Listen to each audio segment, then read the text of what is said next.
Hello there.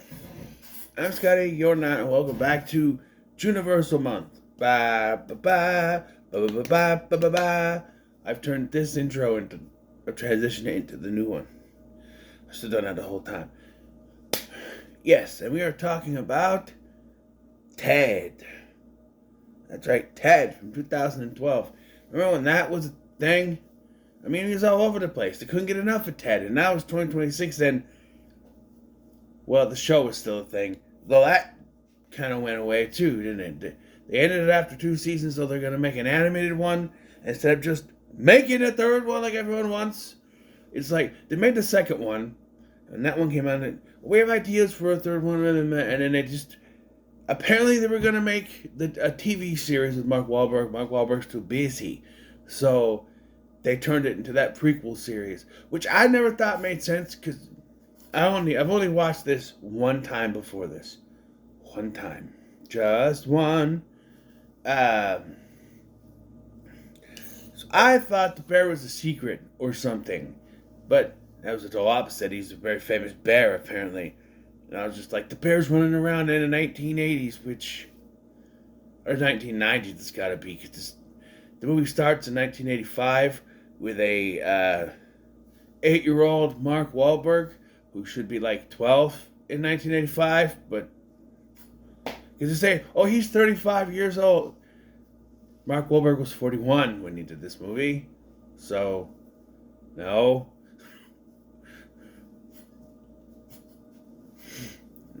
He's playing 35. Sure.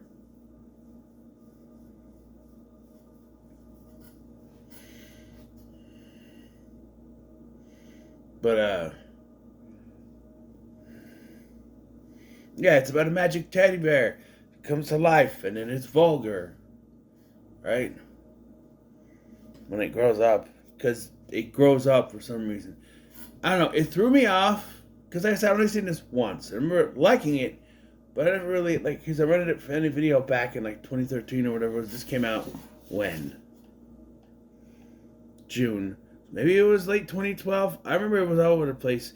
My friends and I were like, oh, Ted, yeah. And I watched it once, and I liked it. But I owned both the movies on the Blu-ray, but I had the DVDs for a long time, too. You know, my mom was giving me her movies. Ted was in it. This is one of the only ones that actually worked. So, yeah. And I eventually bought Ted 2 at Walmart. In a bin, I think it was. I don't know, but yeah. And it follows Mark Wahlberg as John Bennett, who when he was 8 years old made a wish that his Christmas present of a teddy bear would come to life. And like I said, it surprised me that when it comes to life, it has like a kid's voice. And I'm like, I thought it was just they imply that it grows with John, so that's why it sounds like a kid when he gets it, and an adult later when he's an adult. That's not how teddy bears work, though. So, I don't know. And I'm a fan of McFarlane's work, right? Family Guy, American Dad, Cleveland Show I really like. And, yeah, maybe this movie's not the one, I don't know. I like this, by the way. I liked it. Watching it again as just... I don't know. I remember the sequel coming out. I'm like, there's also what was it, A Million Ways to Die in the West. Remember that? I only watched that once too, and I don't think I ever actually finished it all the way. I remember putting it in. I remember buying the movie and putting it in. I don't remember finishing watching that though.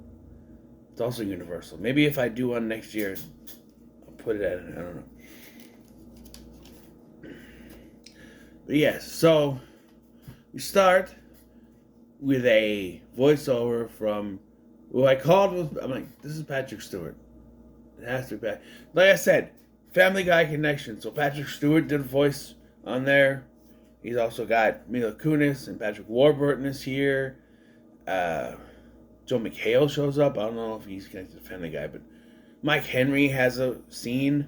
You know, Cleveland before they said, you're not black, you can't play him anymore. Yeah. Just let voice artists be voice artists, and it doesn't matter the color of the skin. Like Apu in The Simpsons, right? Oh, what's his face?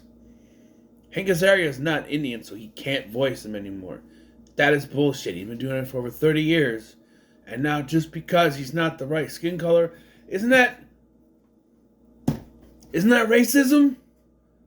It's a form of racism where it's like if someone said you're black, you can't voice that character, people will point out that's racism.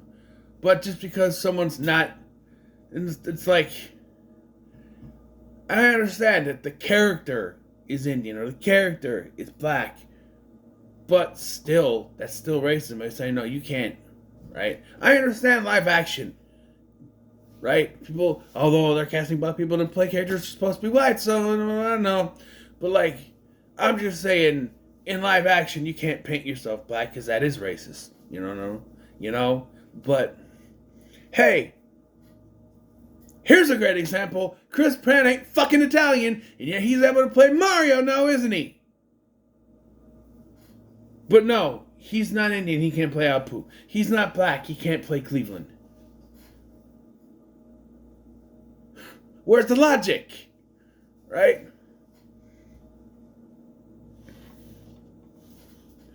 Anyway, so yeah, suffice it to say, some Family Guy influencers. There's even a Ryan Reynolds cameo. He shows up twice in this movie. Doesn't say a damn word. I mean, who would put Ryan Reynolds in a movie and not have him say anything?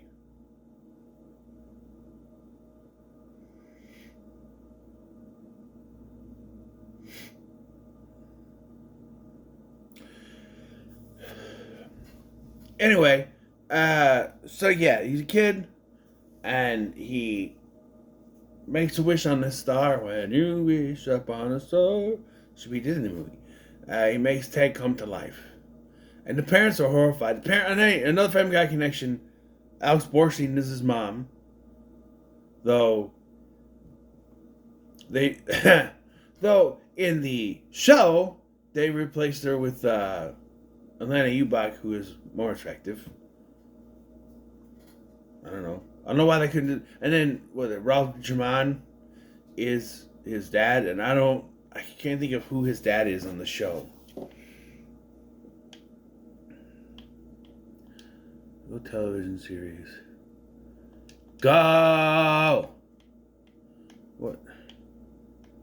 Oh, it's there. Oh yeah, Scott Grimes, who is a redhead, and it makes no sense that he is the dad. But okay, he does have a connection too. He's the Stan? No, Steve. I guess Steve and American Dad. So yeah.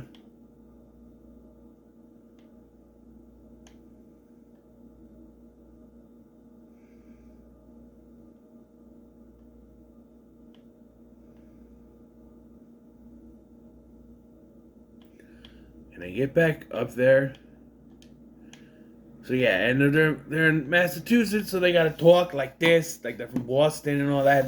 But Mark Wahlberg says, "I'm Mark Wahlberg. I always talk like this. I don't have to put in an accent." And Ted sounds like Peter Griffin because it's McFarlane doing it. I mean, it's a little bit different, but still they make a joke about it later. They sound like I do not sound like Peter Griffin from Family Guy. No. Now in 2012, John is 35, and they're living together in an apartment where they're smoking weed. And John's got a girlfriend named Laurie, who's played by Mila Kunis. And I'm sorry, but a pothead fuck up would not get a girl this hot. I just don't believe it. I'm sorry, just wouldn't. Right? Yeah. But one thing to mention: back in the '80s, Ted becomes popular because he's a talking bear. He's a talking teddy bear. So he becomes very popular, and he gets the ire of a little kid named Donnie, whose dad is too busy with a hooker to pay attention.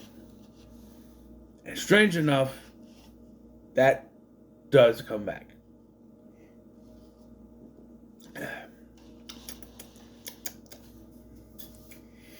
So, their 4th anniversary is coming up. At John and Lori's 4th anniversary, and so like he's talking to Patrick Warburton, his co-worker, who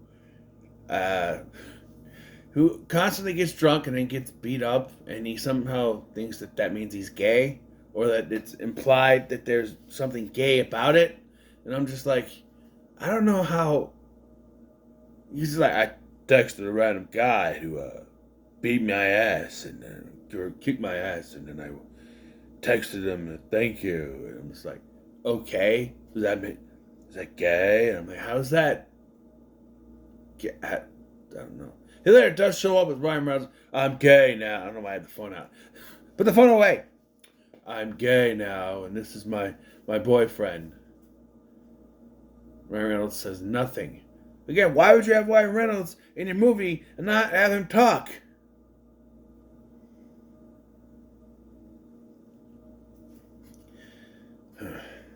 Well, he takes her out. He's convinced that she would want him to propose to her. And okay, here's my thought on this. It's just a thought. 4 years. 4 years. Some people get married sooner. My folks were only together for a year before they got married. Sometimes you know. I guess maybe 4 years is too much, but it's just like, I don't know.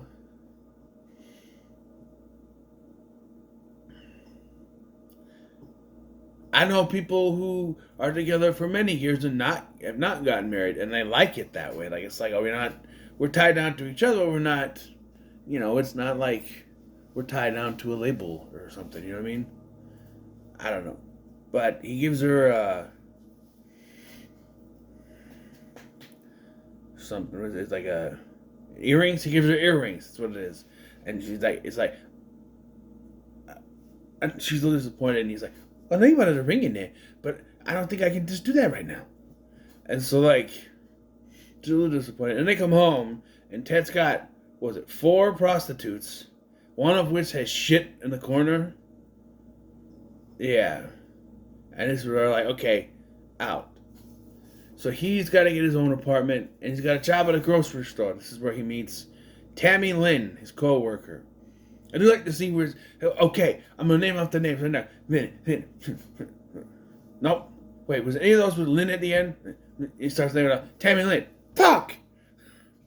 It was Tammy Lynn. Cause like when he says Tammy, I'm like, wait, he's right.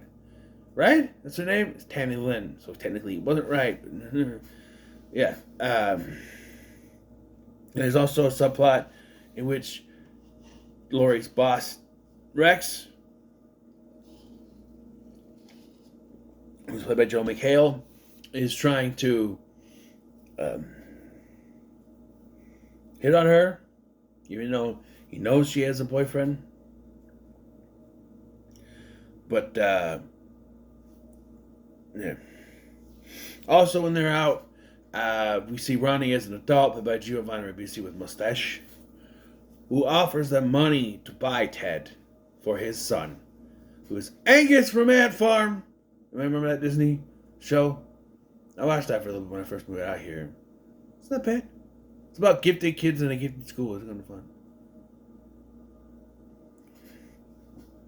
There's Angus. I'm like, I know him.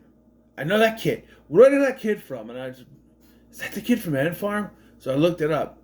Yep, it's him. I thought it was the kid from Mighty Med, but no. The different fat dark-haired boy.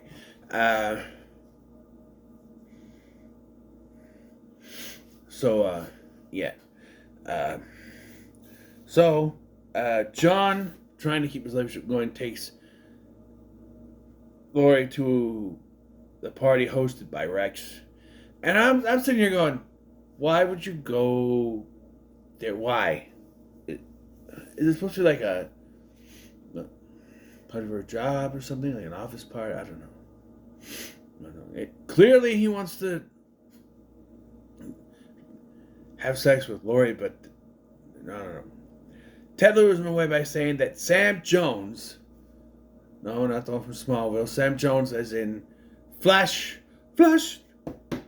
Oh, yeah, Flash Gordon, which I have never seen. Don't shoot me.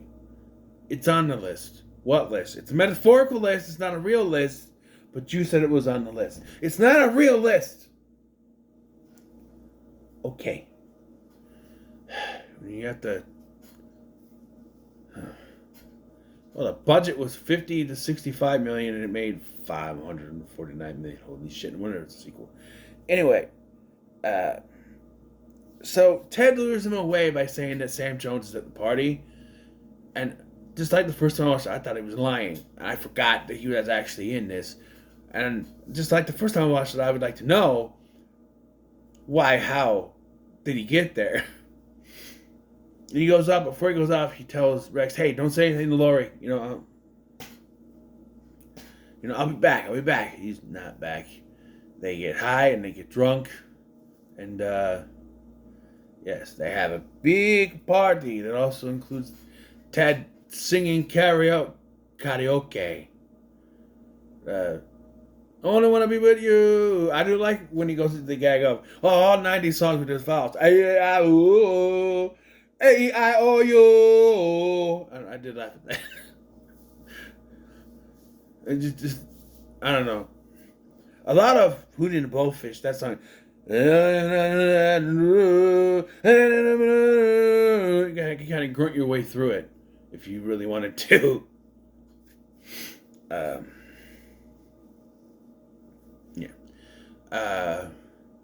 But as he realizes he's been there too long, he goes to leave. Lori shows up. And I'm going to assume Rex told her where he was. But we don't get that scene. I thought he was going to. Or he was going to be with her showing up. But, no. So it leaves you wondering, how did she know where he was? Did she just figure it out? Did she realize? I don't know. But, yeah. They have another argument, and he gets kicked out of the house. This is it. Yeah.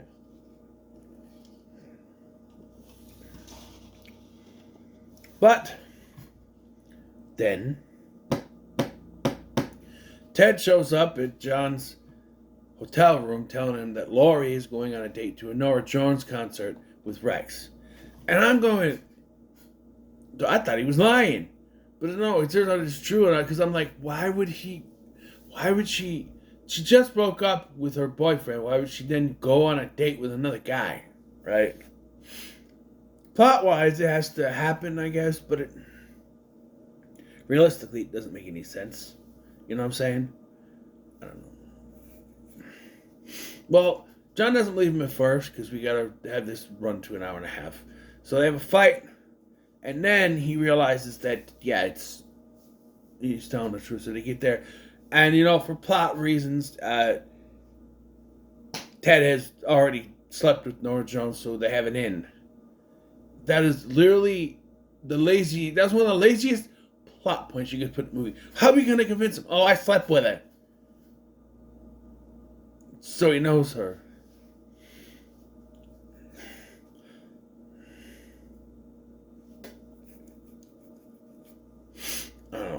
But, so he goes up there and he sings a very bad rendition.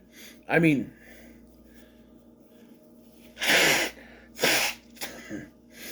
so I had a booger that's messing with me. Hold on. They need to see this. Sorry about that. Then my nose itching, and then as I was itching the nose, it pushed the booger. And so, then it was messing with me. You need to see me deal with it. I'm sorry. Where was I? So he gets up there and he sings a rendition of All Time High, which is the James Bond movie that they watched when they first met. And I'm going to tell you, that is the worst Bond movie to watch with your first date. I guess if you want, that's the one where he's like a clown, right? He's a clown, and yeah, that one, that's the one. He's a clown, right? There are better ones to watch on your first date. There's worse. Definitely worse. Could have been Thunderball. She fell asleep. And I'm not the only one who thinks that Thunderball is overrated, by the way. Everyone's like, oh no, it's the Connery one. It's got to be good, but it's boring. It's boring, and it's also the most offensive when it comes to the women. The way he just, I mean, come on, man. He forces that nurse to have sex with him. I'm just saying. But he's overly bad because it's a movie. It's Mark Wahlberg. It's Marky Mark. He knows how to sing, but he's got to be bad. And it's like, this because he goes to the chorus and he's like, he's an all-time high. I'm like, you're supposed to sing comfortably within your own voice. I know that some people say you gotta sing, you gotta match the pitch, you gotta match the note, is what I'm saying, the key. But it's like, no, you gotta sing your own thing, because it's like, it's an all-time high. Little pitchy. It's an all-time high. No, too high.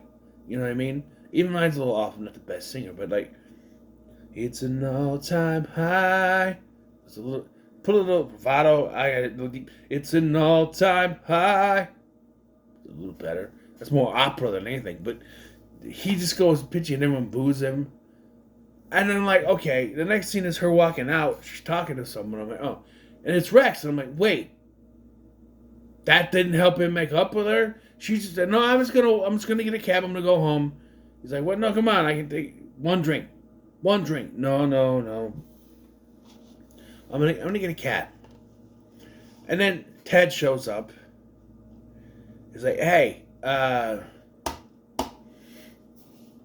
he's been going to this. He really wants to be with you. It's not,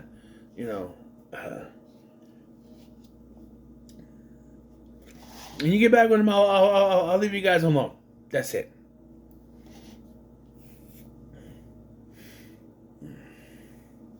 So, after Lori leaves, it's her apartment. This is where they're like, we need a climax.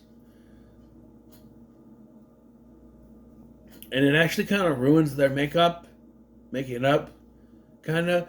But Donnie kidnaps him and his kid and takes him back to his house. So you are Robert's new toy. To which, when he refuses, Robert rips off one of his ears. He does staple it back on, but still. And he tries to find a way. He tricks the kid into playing hide and seek. And he tries to go downstairs to leave. He's about to leave through the front door when he's interrupted by, I think we're alone now. You know what it is. He's got the straw in there.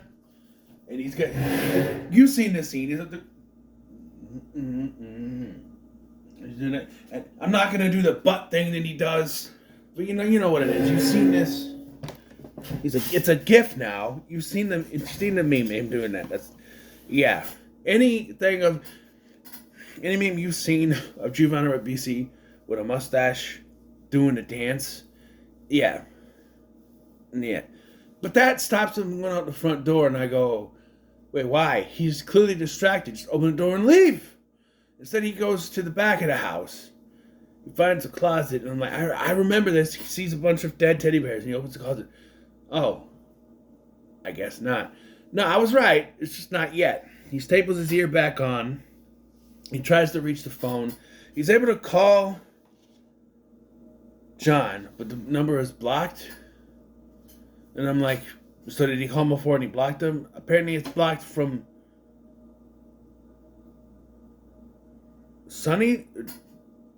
Donnie's side. Sonny. I don't know. But he's like, I need your help. I'm stuck here. They don't believe him at first. And then the thing hangs up. He goes, it's Ted. I think he's in trouble. And like, this is the middle of them talking. Because like, he's walking somewhere. And she drives by. He's like, hey, do you need a ride? He's like, no, I'm fine. I'm just going to walk here. And she's like, so they get in, they start talking. That's when he calls. So it interrupts them. They're in the process of making up. And it interrupts them. So they figure out, because earlier, when they approached him, they gave him his address. And it's conveniently still in his pants pocket, despite that this has been a few days. And it wouldn't be the same pair of pants. But whatever. Plot convenience. Sure. Plot convenience. So they race there to get to the house just in time as they're leaving because, Donnie's not a fucking idiot. He knows that they have his address. They're gonna come and get him. They're gonna leave. I did laugh. It's a stupid joke, but I laugh at stupid jokes. Okay, this movie is all fucking stupid. But like when they're running out there to the car, Ted's in a sack. And he's like, "Oh, hey, the fat kid running! Hey, the fat kid running! Oh, that must be hilarious." And it's the fat kid who ran. It probably is. Though when I was that kid age, I wasn't that fat. Was he 10? Here, maybe a little bit older. I don't know. And they chase him to Fenway Park. I almost said Wrigley Field, but that's Chicago. And Donnie rips Ted in half. Yeah. Police cars arrive. I also laughed because it's stupid. He calls the cops. Hello? Hello? Yeah, they kidnapped my teddy bear. Hello? Hello? Kidnapped my teddy bear. Which I think in this state, it'd be like, "Hi, my name is John. Whatever is that? John Bennett. And they kidnapped Ted, my teddy bear. You know the famous teddy bear from back in the 80s and the 90s? Him? He been kidnapped." I think they would believe him in a world where he was popular, was a celebrity for a certain amount of time. I think they would believe him. But now he's got to be generic. The cops do show up at Fenway Park. Right? Which caused Donnie to run away. John and Lori gather the stuffing and put it together. And Ted says, "I just want you to be happy with Lori." Magic goes away and Ted dies. But they will not accept this. So they take him back to the house and they try to repair him, but it doesn't work. But the next day, Ted wakes up. He pretends to be mentally handicapped. He says a different word, but I'm not going to say that word. And he's fine. Because Lori made a wish on a star. Yes. And this ending is a little bit tainted considering the second one, which I have not seen, but I know that Mila Kunis is not in that one, and I looked up the production stuff and why. It doesn't make a lot of sense to me, but whatever. So Lori and Sean get married with Sam Jones as the minister, and then Patrick Stewart comes back to narrate that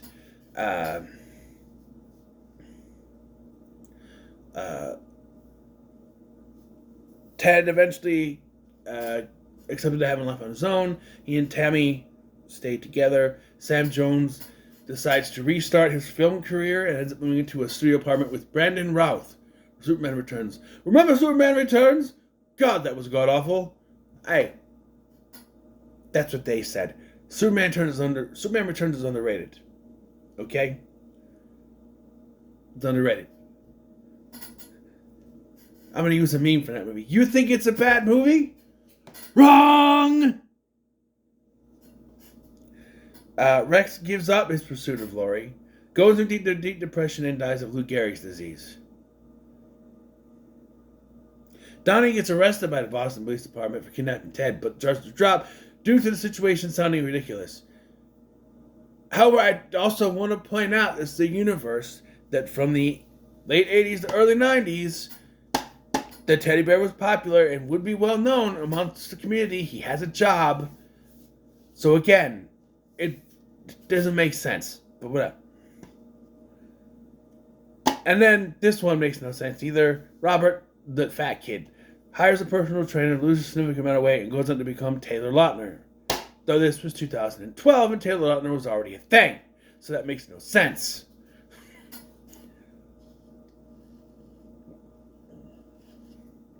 Lemonade. Very good.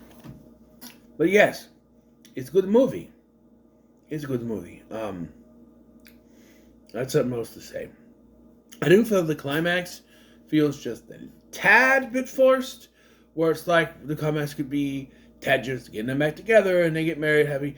No, we need this climax where he gets kidnapped and then they chase the Fenway Park and then there's a I don't know. It's like Seth MacFarlane goes, now we need a big finale for this movie. You know what I mean? Either him or or maybe it wasn't him and it was the, what you call it? What do I always forget the word? Studio, who were like, we need a big kind of ending for this. I don't know, but yeah, it's good. It's good. I'll give it a pretty good. I enjoyed it for my second ever watch of this movie. I enjoyed it. It was fun to go back and finally rewatch this. I do have the sequel. I will do it.